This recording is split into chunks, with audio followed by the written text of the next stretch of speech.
Selamat pagi, sekarang saya ada di Labuan Bajo. Suasana saat ini sedang mendung, tapi kita percaya bahwa kasih Tuhan tetap ajaib dalam setiap hidup kita. Saat ini saya membagikan sedikit cerita tentang di Yakobus 1 ayat 2 yang dibicarakan bahwa saudara-saudara, anggaplah sebuah kebahagiaan apabila kamu jatuh ke dalam berbagai pencobaan. Sebab kamu tahu bahwa ujian terhadap imanmu itu menghasilkan ketekunan. Di masa-masa ini, kadang-kadang kita merasakan kondisi-kondisi yang sulit dan masalah-masalah yang kadang-kadang kok sepertinya tidak selesai-selesai. Di belakang ini kita lihat bahwa ada laut di pantai, ada gelombang, dan di sepanjang kita sepertinya ngerasanya seperti gelombang ini tidak pernah berhenti dan lain-lain. Dan di ayat 6 dikatakan bahwa hidup kita ini harus mempunyai iman, karena gelombang ini berdasarkan penelitian bahwa ini terjadi karena ada banyak angin. Tapi Tuhan ini ingin mempunyai kita ini iman yang kuat, iman yang kokoh, tidak seperti gelombang yang terus mengombang-ambingkan kehidupan kita, sehingga ada banyak masalah yang membuat kita ini tidak ada arahnya kemana. Tapi saat ini saya cuma mau menguatkan setiap kita bahwa setiap permasalahan, setiap apapun, bawa ke hadapan Tuhan. Saya kadang-kadang berpikir bahwa hidup ini sepertinya terus menerus gitu ya, permasalahan atau apapun yang terjadi yang tidak menyenangkan hidup kita.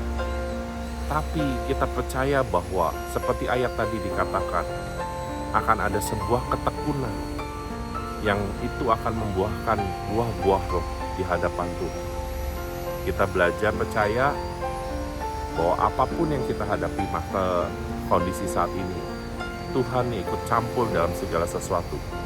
Punya iman yang terus seperti batu karang, yang meskipun ada gelombang, meskipun ada angin, meskipun ada apapun, kita percaya bahwa Tuhan Yesus adalah batu karang kita. Dia Allah yang luar biasa, yang selalu menolong hidup kita di tengah gelombang, di tengah badai, di tengah apapun. Dia akan selalu bersama kita. Ada sebuah ilustrasi hidup. Ada 3 orang. Kita namakan aja yang orang pertama ini namanya Amir, yang kedua ini Hasan, yang ketiga ini Budi. Amir ini seorang penjahat, dan Hasan ini seorang karyawan yang kerja baik-baik, dan Budi ini seorang hamba Tuhan atau sebagai pendeta. Dan di waktu hidupnya Amir ini sebagai penjahat yang sudah melakukan banyak sekali kejahatan, dan Hasan yang sebagai karyawan yang bekerja dengan baik-baik dan tidak pernah ada masalah dan melakukan suatu buah kejahatan. Dan juga Budi seorang hamba Tuhan yang hidupnya selalu melakukan banyak kebaikan.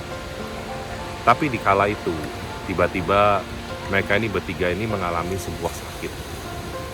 Dan waktu mereka mengalami sebuah sakit, mereka ini berdoa kepada Tuhan. Dan akhirnya dengan sakit yang parah ini mereka akan harus dikucilkan, di karantina. Dan mereka berdoa sama Tuhan dan berkata, Tuhan tolong sembuhkan saya. Setiap pagi dan malam mereka berdoa, Tuhan sembuhkan saya.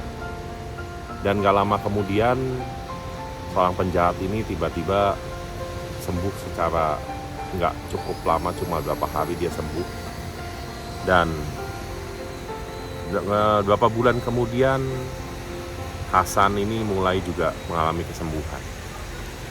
Tetapi ini Budi ini sebagai seorang hamba Tuhan, dia ini tidak pernah mengalami kesembuhan, sedangkan teman-temannya ini atau orang di kampung ini tahu bahwa 2 orang ini sudah sembuh dari sakit.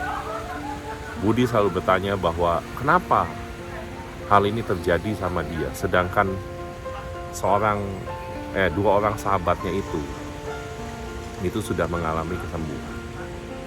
Dan dia berdoa, Tuhan, kenapa penyakit saya ini tidak kunjung sembuh-sembuh.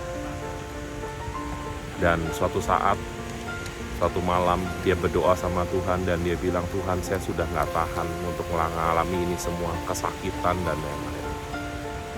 Tapi di saat itu dia tiba-tiba bermimpi dan dia bisa bertemu dengan Tuhan dan Tuhan itu berkata kepada dia, kadang-kadang aku izinkan untuk kamu mengalami hal ini, kamu melewati hal ini untuk melihat segala sesuatunya itu dengan kemurahan dan kebaikan Tuhan.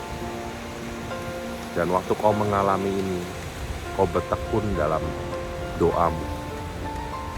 Dan kadang-kadang memang itu tidak enak, tapi ini akan dilewati. Waktu Budi ini mulai berdoa, mulai ngalamin ketekunan, dan akhirnya Budi itu tahu bahwa suatu hasil ketekunan itu menghasilkan sesuatu buah yang sangat baik di hadapan Tuhan. Hadapi segala masalah, jangan takut. Ada banyak angin dan gelombang, jangan takut. Tuhan selalu ada di sisi kita, dan Dia selalu mengerti setiap kebutuhan kita. Kalau kita lagi sedang mengalami di tengah-tengah gelombang dan masalah, tetap bertekun, jangan mundur. Percaya suatu saat Tuhan akan membuka jalan, dan semuanya itu akan indah pada waktunya.